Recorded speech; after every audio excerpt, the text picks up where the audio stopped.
¿Quién sabe? De Guy de Maupassant. 1. Señor, señor. Al fin tengo ocasión de escribir lo que me ha ocurrido. Pero, ¿me será posible hacerlo? ¿Me atreveré? Es cosa tan extravagante, tan inexplicable, tan incomprensible, tan loca.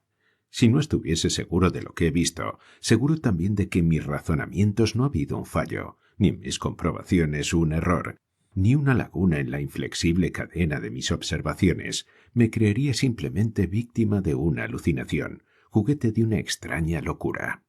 Después de todo, ¿quién sabe? Me encuentro actualmente en un sanatorio, pero si entré en él, ha sido por prudencia, por miedo. Solo una persona conoce mi historia, el médico de aquí, pero voy a ponerla por escrito. Realmente no sé para qué. Para librarme de ella, tal vez, porque la siento dentro de mí como una intolerable pesadilla. Él aquí. He sido siempre un solitario, un soñador, una especie de filósofo aislado, bondadoso, que se conforma con poco, sin acritudes contra los hombres y sin rencores contra el cielo. He vivido solo, en todo tiempo, porque la presencia de otras personas me produce una especie de molestia. No es que me niegue a tratar con la gente, a conversar o a cenar con amigos, pero cuando llevan mucho rato cerca de mí, aunque sean mis más cercanos familiares, me cansan, me fatigan, me enervan, y experimento un anhelo cada vez mayor, más agobiante, de que se marchen, o de marcharme yo, de estar solo. Este anhelo es más que un impulso, es una necesidad irresistible, y si las personas en cuya compañía me encuentro siguiesen a mi lado, si me viese obligado, no a prestar atención, pero ni siquiera a escuchar sus conversaciones, me daría, con toda seguridad, un ataque. ¿De qué clase? No lo sé. Un síncope, tal vez. Sí, probablemente. Tanto me agrada estar solo, que ni siquiera puedo soportar que otras personas duerman bajo el mismo techo que yo. No vivo en París, porque sería para mí una perpetua agonía.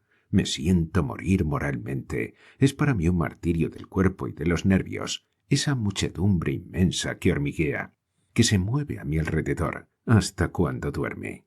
Porque, aún más que la palabra de los demás, me resulta insufrible su sueño. Cuando tengo la sensación de que, detrás de la pared, existen vidas que se ven interrumpidas por esos eclipses regulares de la razón, no puedo ya despertar. ¿Por qué soy de esta manera? ¿Quién lo sabe? Es imposible que la razón de todo esto sea muy sencilla. Todo lo que ocurre fuera de mí me cansa muy pronto, y son muchos los que se encuentran en mi mismo caso. En la tierra vivimos gentes de dos razas. Los que tienen necesidad de los demás, aquellos a quienes los demás distraen, ocupan, sirven de descanso, y a los que la soledad cansa, agota, aniquila, lo mismo que la ascensión a un nevero o la travesía de un desierto. Y aquellos otros a los que, por el contrario, los demás cansan, molestan, cohíben, abruman, en tanto que el aislamiento los tranquiliza, les proporciona un baño de descanso en la independencia y en la fantasía de sus meditaciones. En resumidas cuentas, se trata de un fenómeno psíquico normal. Unos tienen condiciones para vivir hacia afuera, otros para vivir hacia adentro. En mí se da el caso de que la atención exterior es de corta duración y se agota pronto, y cuando llega a su límite, me acomete en todo mi cuerpo y en toda mi alma un malestar intolerable. Como consecuencia de todo lo que antecede, yo me apego, es decir, estaba fuertemente apegado a los objetos inanimados, que vienen a adquirir para mí una importancia de seres vivos. Mi casa se había convertido en un mundo en el que yo llevaba una vida solitaria, pero activa, en medio de aquellas cosas, muebles, chucherías familiares, que eran para mí como otros tantos rostros simpáticos. Había ido llenándola poco a poco, adornándola con ellos, y me sentía contento y satisfecho allí dentro, feliz como en los brazos de una mujer agradable, cuya diaria caricia se ha convertido en una necesidad suave y sosegada. Hice construir aquella casa en el centro de un hermoso jardín que la aislaba de los caminos concurridos, a un paso de una ciudad en la que me era dable encontrar, cuando se despertaba en mí tal deseo, los recursos que ofrece la vida social. Todos mis criados dormían en un pabellón muy alejado de la casa, situado en un extremo de la huerta, que estaba cercada por una pared muy alta. Tal era el agrado y el descanso que encontraba al verme envuelto en la oscuridad de las noches, en medio del silencio de mi casa, perdida, oculta, sumergida bajo el ramaje de los grandes árboles, que todas las noches permanecía varias horas para saborearlo a mis anchas, costándome trabajo meterme en la cama. El día de que voy a hablar habían representado Sigurd en el teatro de la ciudad. Era aquella la primera vez que asistía a la representación de ese bello drama musical y fantástico, y me produjo un vivo placer. Regresaba a mi casa a pie, con paso ágil, llena la cabeza de frases musicales y la pupila de lindas imágenes de un mundo de hadas. Era noche cerrada, tan cerrada que apenas se distinguía la carretera, y estuve varias veces a punto de tropezar y caer en la cuneta. Desde el puesto de arbitrios hasta mi casa hay cerca de 1 kilómetro, tal vez un poco más, o sea 20 minutos de marcha lenta. Sería la 1 o la 1:30 de la madrugada. Se aclaró un poco el firmamento y surgió delante de mí la luna, en su triste cuarto menguante. La media luna del primer cuarto, es decir, la que aparece a las 4 o 5 de la tarde, es brillante, alegre, plateada. Pero la que se levanta después de la medianoche es rojiza, triste, inquietante. Es la verdadera media luna del día de las brujas. Esta observación han debido hacerla todos los noctámbulos. La primera, aunque sea delgada como un hilo, despide un brillo alegre que regocija el corazón y traza en el suelo sombras bien dibujadas. La segunda apenas derrama una luz mortecina, tan apagada que casi no llega a formar sombras. Distinguí a lo lejos la masa oscura de mi jardín, y sin que yo supiese de dónde me venía, se apoderó de mí un malestar al pensar que tenía que entrar en él. Acorté el paso. La temperatura era muy suave. Aquella gruesa mancha del arbolado parecía una tumba dentro de la cual estaba sepultada mi casa. Abrí la puerta y penetré en la larga avenida de sicomoros que conduce hasta el edificio y que forma una bóveda arqueada como un túnel muy alto. A través de bosquecillos opacos unas veces y bordeando otras los céspedes, en que los encañonados de flores estampaban manchones ovalados de tonalidades confusas en medio de las pálidas tinieblas. Una turbación singular se apoderó de mí al encontrarme ya cerca de la casa. Me detuve. No se oía nada. Ni el más leve soplo de aire circulaba entre las hojas. «¿Qué es lo que me pasa?», pensé. Muchas veces había entrado de aquella manera desde hacía 10 años y jamás sentí el más leve desasosiego. No era que tuviese miedo. Jamás lo tengo durante la noche. Si me hubiese encontrado con un hombre, con un merodeador, con un ladrón, todo mi ser físico habría experimentado una sacudida de furor y habría saltado encima de él sin la menor vacilación. Iba, además, armado. Llevaba mi revólver, porque quería resistir a aquella influencia recelosa que germinaba en mí. ¿Qué era aquello? Un presentimiento. El presentimiento misterioso que se apodera de los sentidos del hombre cuando va a encontrarse frente a lo inexplicable. ¿Quién sabe? A medida que avanzaba, me corrían escalofríos por la piel. Cuando me hallé frente al muro de mi gran palacio, que tenía las contraventanas echadas, tuve la sensación de que tendría que dejar pasar algunos minutos antes de abrir la puerta y entrar. Me senté en un banco que había debajo de las ventanas del salón, y allí me quedé, un poco trémulo, con la cabeza apoyada en la pared y los ojos abiertos y clavados en la sombra del arbolado. Nada de extraordinario advertí a mi alrededor en aquellos primeros instantes. Me zumbaban algo los oídos, pero esta es una cosa que me ocurre con frecuencia. A veces creo oír trenes que pasan, o campanas que tocan, o el pataleo de muchedumbres en marcha. Pero aquellos ruidos interiores se hicieron más netos, más precisos, más identificables. Me había engañado. No era el bordoneo habitual de mis arterias el que llenaba los oídos con aquellos rumores. Era un ruido muy característico y, sin embargo, muy confuso, que procedía, sin duda alguna, del interior de la casa. Distinguí aquel ruido continuo a través del muro. Tenía casi más de movimiento que de ruido, un confuso ajetreo de una multitud de objetos, como si moviesen, cambiasen de sitio y arrastrasen con mucho tiento todos mis muebles. Estuve largo rato sin dar crédito a mis oídos. pero aplicando la oreja a una de las contraventanas para distinguir mejor aquel extraño ajetreo que parecía tener lugar dentro de mi casa, quedé plenamente convencido, segurísimo, de que algo anormal e incomprensible ocurría. No sentía miedo, pero estaba, ¿cómo lo diré?, asustado de asombro. No amartillé mi revólver, porque tuve la intuición segura de que no me haría falta. Esperé. Esperé largo rato, sin decidirme a actuar, con la inteligencia lúcida, pero dominado por loca inquietud. Esperé de pie y seguí escuchando el ruido, cada vez mayor, que adquiría por momentos una intensidad violenta, hasta parecer un refunfuño de impaciencia, de cólera, de motín misterioso. Me entró de pronto vergüenza de mi cobardía. Eché mano al manojo de llaves, elegí la que me hacía falta, la metí en la cerradura, di 2 vueltas y empujé con todas mis fuerzas, enviando la hoja de la puerta a chocar con el tabique. Aquel golpe resonó como el estampido de un fusil, pero le respondió, de arriba abajo de mi casa, un tumulto formidable. Fue una cosa tan imprevista, tan terrible, tan ensordecedora, que retrocedí unos pasos y, aunque tan convencido como antes de su inutilidad, saqué el revólver de la funda. Esperé todavía, aunque muy poco tiempo.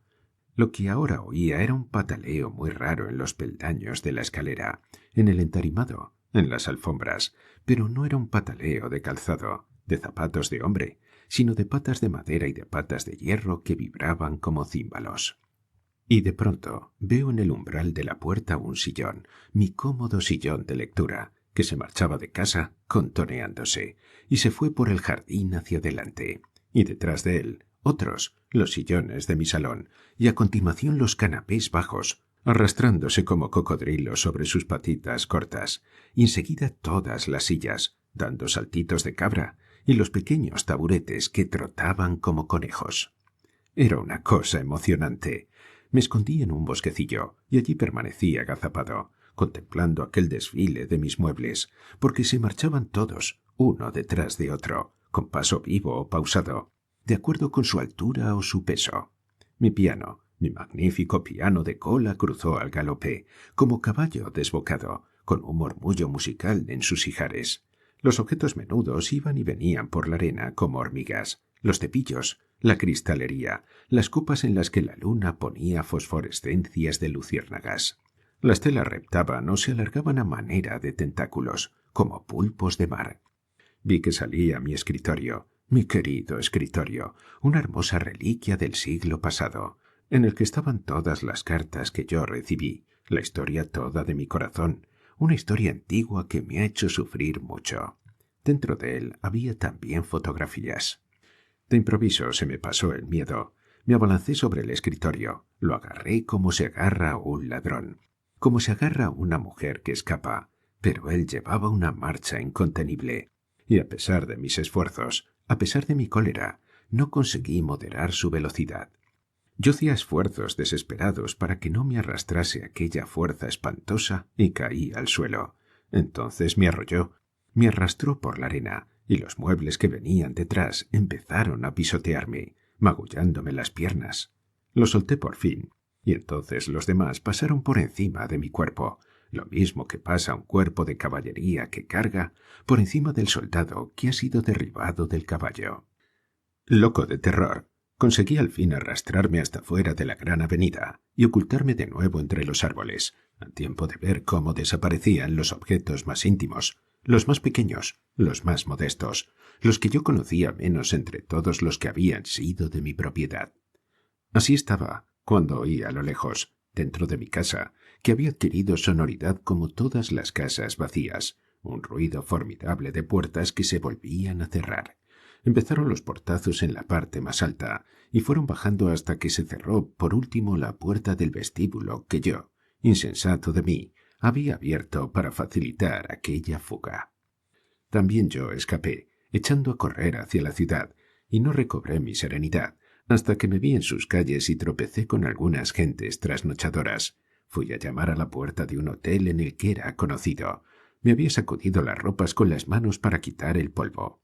Les expliqué que había perdido mi llavero, en el que tenía también la llave de la huerta, en que estaba el pabellón aislado donde dormían mis criados, huerta rodeada de altas tapias que impedían a los merodeadores meter mano en las verduras y frutas.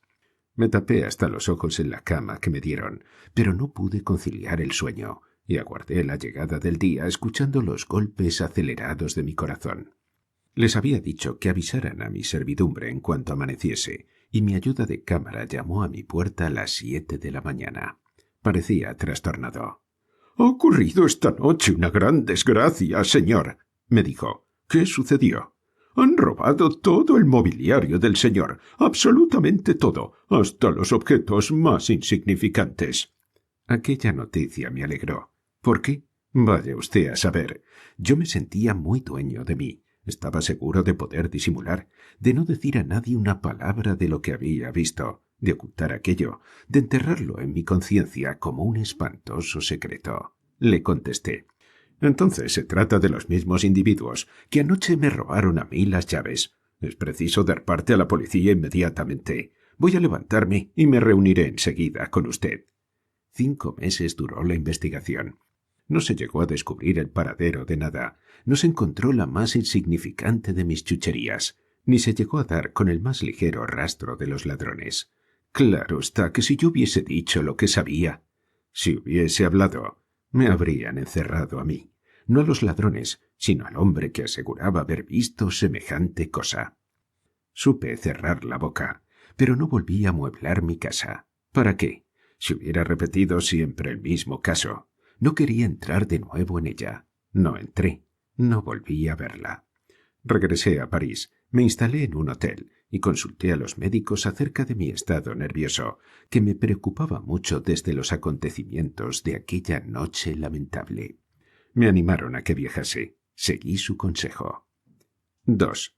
Empecé por hacer una excursión a Italia. El sol me sentó bien. Vagabundeé por espacio de 6 meses de Génova a Venecia, de Venecia a Florencia, de Florencia a Roma, de Roma a Nápoles.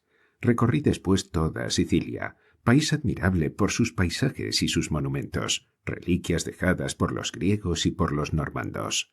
Me trasladé al África y crucé pacíficamente el gran desierto amarillo y tranquilo, en el que van de aquí para allá los camellos, las gacelas y los vagabundos árabes, cuya atmósfera ligera y transparente está libre de espectros, lo mismo de día que de noche. Regresé a Francia por Marsella. A pesar de la alegría provenzal, sentí tristeza, porque el cielo tenía menos luz. Al poner otra vez el pie en el continente, experimenté esa especial sensación de un enfermo que se cree curado ya de su enfermedad, pero al que un dolor sordo le advierte que no está apagado aún el foco del mal. Volví a París. Al mes ya sentí aburrimiento. Era en otoño, y antes que se echase encima el invierno, quise hacer una excursión por Normandía, desconocida para mí. Empecé por Rouen, como es natural, y vagabundeé durante 8 días, distraído, encantado, entusiasmado en aquella ciudad de la Edad Media, en aquel maravilloso museo de monumentos góticos extraordinarios. Una tarde, a eso de las 4, al meterme por una calle inverosímil, por la que corre un río negro como esa tinta que llaman agua de Robec, y mientras iba fijándome en el aspecto curioso y antiguo de las casas, mi atención se desvió de improviso hacia una serie de comercios de chamarileros que se sucedían una puerta así y otra también. Bien habían sabido elegir el sitio para sus negocios aquellos sórdidos traficantes de cosas viejas, en una callejuela quimérica, encima de la siniestra corriente de agua, al abrigo de aquellos techos puntiagudos de tejas y pizarras, en los que se oía rechinar aún las giraldillas del pasado. Al fondo de aquellos lóbregos comercios se amontonaban las arcas talladas, las porcelanas de Rouen, de Nevers, de Moustiers, las estatuas pintadas, las de madera de roble, los cristos, las vírgenes, los santos, los ornamentos de iglesia, casullas, capas fluviales, hasta algunos vasos sagrados y un antiguo tabernáculo de madera dorada, del que Dios se había mudado. Qué extrañas cavernas las que había en aquellas altas casas, en aquellos caserones, atiborrados desde las bodegas hasta los graneros, de objetos de toda clase cuya existencia parecía acabada, que habían sobrevivido a sus poseedores naturales, a su siglo, a su tiempo, a sus modas, para ser compradas como curiosidades por las nuevas generaciones. Mi ternura por las chucherías volvió a despertarse en aquella ciudad de anticuarios. Pasaba de un comercio a otro, atravesando en 2 zancadas los puentes de 4 tablas podridas, tendidos sobre la nauseabunda corriente del agua de Robec. ¡Misericordia! ¡Qué sacudida! En el extremo exterior de una bóveda atiborrada de objetos, que parecía la entrada de las catacumbas de un cementerio de muebles antiguos, vi de pronto uno de mis más hermosos armarios. Me acerqué todo tembloroso, tan tembloroso que no me atreví a tocarlo. Adelanté la mano y me quedé vacilando. Sin embargo, era el mismo, un armario Luis XIII, único, que cualquiera que lo hubiese visto una vez lo identificaría. Dirigí de pronto los ojos más hacia el interior, hacia las más lóbregas profundidades de aquella galería, y distinguí 3 de mis sillones tapizados, y más adentro aún, mis 2 cuadros Enrique II, tan raros que hasta de París venían a verlos. Figúrense cuál sería el estado de mi alma. Me adelanté, atónito, agonizante de emoción, pero me adelanté porque soy valiente. Me adelanté como pudiera penetrar un caballero de las épocas tenebrosas en una mansión de sortilegios. Paso a paso fui encontrando todo lo que me había pertenecido, mis candelabros, mis libros, mis cuadros, mis tapicerías, mis armas, todo, menos el escritorio que llevaba mis cartas, al que no vi por parte alguna. Anduve de un lado para otro, bajando a galerías oscuras para enseguida subir a los pisos superiores. Estaba solo. Llamaba, pero nadie contestó. Estaba solo. No había nadie en aquella casa inmensa y tortuosa como un laberinto. Se echó encima la noche y tuve que sentarme, en medio de aquellas tinieblas, en una de mis sillas, porque no quería marcharme de allí. De cuando en cuando gritaba: «¿Hay alguien en casa? ¿Hay alguien en casa? No hay nadie». Llevaría más de una hora cuando oí pasos, unos pasos callados, lentos, que no podía precisar en dónde sonaban. Estuve a punto de echar a correr, pero poniéndome rígido, volví a llamar otra vez y distinguí una luz en la habitación de al lado. «¿Quién anda ahí?», preguntó una voz. Yo contesté: «Un comprador». Me replicaron: «Es muy tarde para entrar de ese modo en un comercio». Volví a decir: «Estoy esperándolo desde hace más de una hora». «¿Podía usted volver mañana?» «Mañana me habré marchado ya de Rouen». Yo no me atreví a avanzar, y él no venía hacia mí. Seguía viendo el resplandor de su luz, que se proyectaba sobre un tapiz en el que 2 ángeles volaban por encima de los cadáveres de un campo de batalla. También era de mi propiedad. Le dije: «¿Viene usted o no?». Él me contestó: «Lo estoy esperando». Me levanté y fui hacia donde él estaba. En el centro de una habitación muy espaciosa había un hombrecito muy pequeño y muy grueso, grueso como un fenómeno, como un repugnante fenómeno. Tenía una barba extravagante, de pelos desiguales, ralos y amarillentos, pero no tenía ni un solo pelo en la cabeza, ni un solo pelo.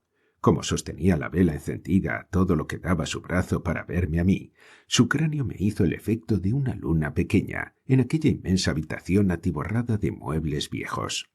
Tenía la cara arrugada y como entumecida, y no se le distinguían los ojos. Regateé el precio de 3 sillas, que eran de mi propiedad, y le pagué por ellas en el acto una fuerte cantidad, sin dar más que el número de mi habitación en el hotel. Deberían entregármelas al día siguiente antes de las 9 de la mañana. Salí, y él me acompañó a la calle con mucha cortesía. Acto seguido, me dirigí a la comisaría central de policía y relaté al comisario el robo de mis muebles y el descubrimiento que acababa de hacer. En el acto solicitó informes por telégrafo al juzgado que había instruido las diligencias en aquel robo, rogándome que tuviese a bien esperar la contestación. Le llegó al cabo de una hora y fue completamente satisfactoria para mí. Entonces me dijo: «Voy a mandar a que detengan a ese hombre para proceder enseguida a interrogarlo, porque pudiera ser que hubiese concebido alguna sospecha, haciendo desaparecer lo que es propiedad de usted.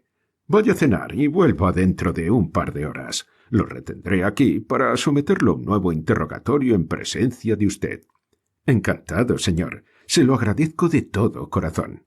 Cené en mi hotel, con mejor apetito del que me había imaginado. Estaba de bastante buen humor. Le habíamos echado el guante. Al cabo de 2 horas me presenté de nuevo ante el funcionario de policía, que me estaba esperando. Verá usted, caballero, me dijo en cuanto me vio. No hemos dado con nuestro hombre. Mis agentes no han podido echarle el guante. ¿Cómo ha sido eso? Me sentí desfallecer. Pero han encontrado la casa, ¿verdad? Seguí preguntando. Desde luego, será vigilada hasta que él regrese. ¿Por qué ha desaparecido? ¿Qué ha desaparecido? Desaparecido. Acostumbra pasar las noches en casa de una vecina, chamarilera también, una especie de bruja, la viuda de Bidoin. Dice que no lo ha visto esta noche y que no puede dar dato alguno sobre su paradero. Habrá que esperar hasta mañana. Me marché. Qué siniestras, inquietantes y espectrales me parecieron las calles de Rouen. Dormí muy mal, con un sueño interrumpido por pesadillas. Al día siguiente, para que no me creyesen demasiado intranquilo ni precipitado, esperé hasta las 10 antes de presentarme en la comisaría. El chamarilero no había sido visto, y su almacén seguía cerrado aún. El comisario me dijo: «He dado todos los pasos necesarios. El juzgado está al corriente del asunto. Vamos a ir juntos a ese comercio. Lo haré abrir, y usted me indicará todo lo que es suyo». Un cupé nos llevó hasta la casa. Delante del comercio había algunos guardias con un cerrajero. Se abrió la puerta. Pero, una vez dentro, no vi ni mi armario, ni mis sillones, ni mis mesas, ni nada, absolutamente nada del mobiliario de mi casa, siendo que la noche anterior no podía dar un paso sin tropezar con algunos de los objetos de mi pertenencia. El comisario central, sorprendido, me miró al principio con desconfianza. «Pues, señor», le dije, «la desaparición de estos muebles coincide de un modo extraño con la del comerciante». Se sonrió. «Es cierto. Hizo usted mal en comprar y pagar aquella noche aquellas sillas, porque con eso le dio usted la alerta». Yo agregué: «Lo que me parece incomprensible es que todos los espacios que anoche ocupaban mis muebles están ahora ocupados por otros». «Eso no es extraño», contestó el comisario, «porque ha dispuesto de toda la noche y seguramente de cómplices. Esta casa debe tener comunicación con las de al lado. Descuide usted, señor. Me voy a ocupar con gran interés de este asunto. No andará suelto mucho tiempo el ladrón, porque vigilamos su guarida». Oh, mi corazón, mi pobre corazón, cómo palpitaba. Permanecí 15 días en Rouen, pero nuestro hombre no volvió. ¿Por qué? ¿Quién podía ponerle obstáculos o sorprenderlo? El 16º día recibí de mi jardinero, que había quedado para guardar la casa saqueada, esta carta tan extraña. «Señor, tengo el honor de informarle que ha ocurrido, durante la noche pasada, algo que no entiende nadie, y mucho menos la policía. Han vuelto todos los muebles, todos sin excepción, hasta los objetos más pequeños. La casa se encuentra hoy dispuesta exactamente como lo estaba la víspera del robo. Es para volverse loco. Esto ha ocurrido la noche del viernes al sábado. Igual que el día de su desaparición, los caminos están llenos de huellas, como si hubiesen arrastrado todas las cosas, desde la entrada del jardín hasta la puerta de la casa. Quedamos esperando al señor, de quien soy humilde servidor, Felipe Rodin». «¿Volver yo? Eso sí que no, eso sí que no, eso sí que no». Llevé la carta al comisario de Rouen, quien me dijo: «Es una devolución muy hábil. Nos haremos el muerto y le pondremos la mano encima a nuestro hombre cualquier día de estos». Pero no le echaron el guante. No, señor, no le echaron el guante, y le tengo miedo, igual que si fuese una fiera que han soltado para que me persiga. Nadie lo encuentra, nadie puede encontrar aquel monstruo con el cráneo de luna. Nadie le echará el guante jamás. No volverá a su casa. Bastante le importa a él su casa. Yo soy el único que podría dar con él, pero no quiero.